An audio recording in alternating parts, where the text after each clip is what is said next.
గత పాలకులకు భిన్నంగా పొన్నం అడుగులు. హుస్నాబాద్ నియోజకవర్గం అభివృద్ధికి పెద్దపీట.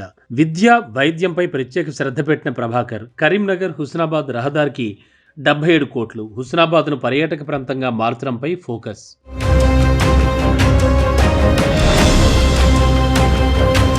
గత పాలకులు నియోజకవర్గ డెవలప్మెంట్ గాలికి వదిలేశారు. 10 ఏళ్ల పాటు స్వరాష్ట్రంలో హుస్నాబాద్ నియోజకవర్గానికి అన్ని రంగాల్లోనూ తీవ్ర అన్యాయం జరిగింది. ప్రజలు కష్టాలు పడుతోన్నా చూసి చూడనట్లు వదిలేశారు.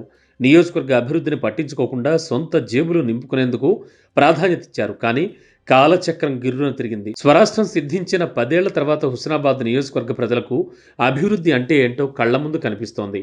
కాంగ్రెస్ పార్టీ అధికారంలోకి వచ్చిన 6 నెలల్లోనే నియోజకవర్గం రూపురేఖలు మారిపోయాయి. నాడెలా ఉండేది, నేడు ఎట్లుంది అంటూ పోల్చుతున్నారు. ఇదంతా మంత్రి పొన్నం ప్రభాకర్ చలవతోనే సాధ్యమైందని నియోజకవర్గ ప్రజలు గర్వంగా చెబుతున్నారు.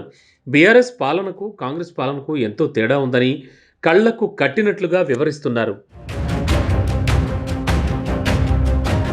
విద్యా వైద్యం కోసం సుదూర ప్రాంతాలకు వెళ్లకుండా ఆసుపత్రులు, విద్యాలయాల అభివృద్ధికి పెద్దపీట వేశారు. ముఖ్యమంత్రి రేవంత్ రెడ్డితో పాటు అధికారులను ఒప్పించి నియోజకవర్గానికి నిధులు తీసుకురావడంలో పొన్నం ప్రభాకర్ సక్సెస్ అయ్యారు. తనను మంత్రి చేసిన నియోజకవర్గ ప్రజలకు ఏమిచ్చినా తక్కువే అంటారు ఆయన. మిగిలిన నియోజకవర్గాలకు భిన్నంగా అభివృద్ధిలో ముందుండాలని నిత్యం శ్రమిస్తున్నారు. భల్లు నాయక్ తండాకు చెందిన దేవికి సురభికి వైద్య కళాశాలలో సీటొచ్చింది.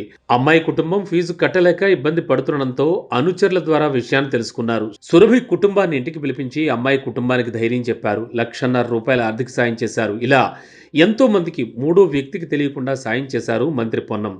తనకున్న దాంట్లో కొంత నలుగురికి పంచిపెట్టడానికి ఏమాత్రం వెనుకంజ వేయరు. ఏ మండలంలో పాఠశాలలు ఎలా ఉన్నాయి, ఆసుపత్రుల పరిస్థితి ఏంటి, గ్రామీణ ప్రాంతాల్లో రోడ్లు ఎలా ఉన్నాయి, హుస్నాబాద్ ప్రభుత్వ ఆసుపత్రికి 250 పడకల మార్పు, 82 కోట్ల నిధులను సాధించిన మంత్రి పొన్నం.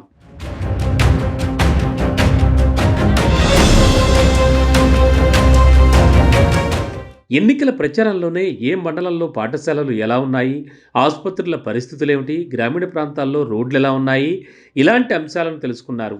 ప్రజల సమస్యలతో డాక్యుమెంట్ను సిద్ధం చేసుకున్నారు. ఏ ప్రాంతంలో అయినా ప్రజలు సుఖశాంతులతో ఉండాలంటే తిండి, గుడ్డ ఒకటి ఉండే సరిపోదు. ఇవి ప్రాథమిక అవసరాలు మాత్రమే. వీటికి తోడు మంచి విద్య, వైద్యం ఉండాలి. బీసీలు, ఎస్సీలు, ఎస్టీలు అన్ని రంగాల్లోనూ రాణించాలని పరితపిస్తారు మంత్రి పొన్నం ప్రభాకర్. అందుకే వీటినే ప్రాధాన్యాంశాలుగా తీసుకున్నారు. ఎమ్మెల్యేగా గెలిచి మంత్రి బాధ్యతలు స్వీకరించిన వెంటనే నియోజకవర్గ అభివృద్ధిపై ఫోకస్ పెట్టారు. హుస్నాబాద్ మండలంలో 100 పడకల ప్రభుత్వ ఆసుపత్రిని 250 పడకల ఆసుపత్రిగా మార్చడానికి 82 కోట్ల నిధులను సాధించారు.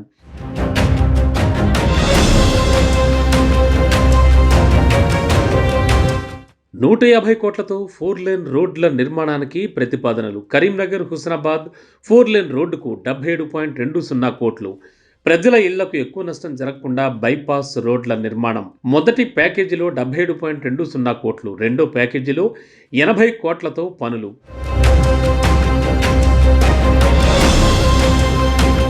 గతంలో హుస్నాబాద్ నియోజకవర్గం ఉమ్మడి కరీంనగర్ జిల్లా పరిధిలోనే ఉండేది. జిల్లాల విభజనలో భాగంగా హుస్నాబాద్, అక్కన్నపేట మండలాలు సిద్దిపేట జిల్లాలో కలిశాయి. ఆయా మండలాల ప్రజలు వివిధ అవసరాలకు ఇప్పటికీ కరీంనగర్ వెళ్తూ ఉంటారు. ఈ క్రమంలో కరీంనగర్ నుంచి హుస్నాబాద్కు రవాణా సౌకర్యాన్ని మెరుగుపరిచేందుకు రవాణా శాఖ మంత్రి పొన్నం ప్రభాకర్ నడుం బిగించారు. మంత్రి సూచనలతో R&B శాఖ ఇంజనీర్లు 150 కోట్లతో 4 లేన్ రోడ్ నిర్మాణానికి ప్రతిపాదనలు సిద్ధం చేశారు. తిమ్మాపూర్ మండలం కొత్తపల్లి నుంచి చిన్నముల్కనూర్, చిగురు మామిడి, సుందరగిరి, కొండాపూర్ మీదుగా హుస్నాబాద్ వరకు 24 కిలోమీటర్లు ఉంటుంది. ఈ రోడ్డును కొత్తపల్లి నుంచి హుస్నాబాద్ వరకు 2 ప్యాకేజీలుగా విభజించారు. 77 కోట్లతో ఒక భాగం, 80 కోట్లతో మరో భాగం 4 లేన్ పనులు ప్రారంభించారు. రోడ్ నిర్మాణంలో కొత్తపల్లి, చిన్న ముల్కనూర్, చిగురు మామిడి, సుందరగిరి, కొండాపూర్ తదితర గ్రామాల్లో ప్రజలకు ఇళ్లకు ఎక్కువ నష్టం జరగకుండా బైపాస్ రోడ్లు నిర్మించేందుకు ప్రతిపాదనలు సిద్ధం చేశారు. హుస్నాబాద్ కొత్తపల్లి రహదారి 4 వరుసలకు మొదటి దశగా 77.20 కోట్లు మంజూరు చేయించుకున్నారు.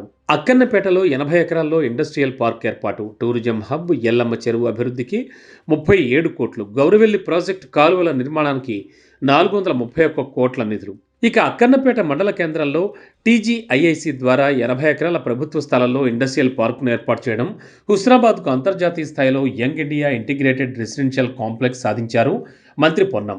సర్వాయిపేటలో టూరిజం హబ్, ఎల్లమ్మ చెరువు అభివృద్ధికి 37 కోట్లు, గౌరవెల్లి ప్రాజెక్టు కాలువల నిర్మాణానికి ఇప్పటికే ప్రభుత్వం 431 కోట్ల నిధులు తెచ్చుకున్నారు. హుస్నాబాద్ ఎల్లమ్మ చెరువు, ఎల్లమ్మ దేవాలయం, శనిగరం ప్రాజెక్టు, మహాసముద్రం, రాయికల్ జలపాతం, సర్వాయిపేట, కొత్తకొండ వీరభద్రస్వామి వారి దేవాలయాలను పర్యాటకంగా అభివృద్ధి చేయడంపై పొన్నం ప్రభాకర్ ఫోకస్ చేశారు.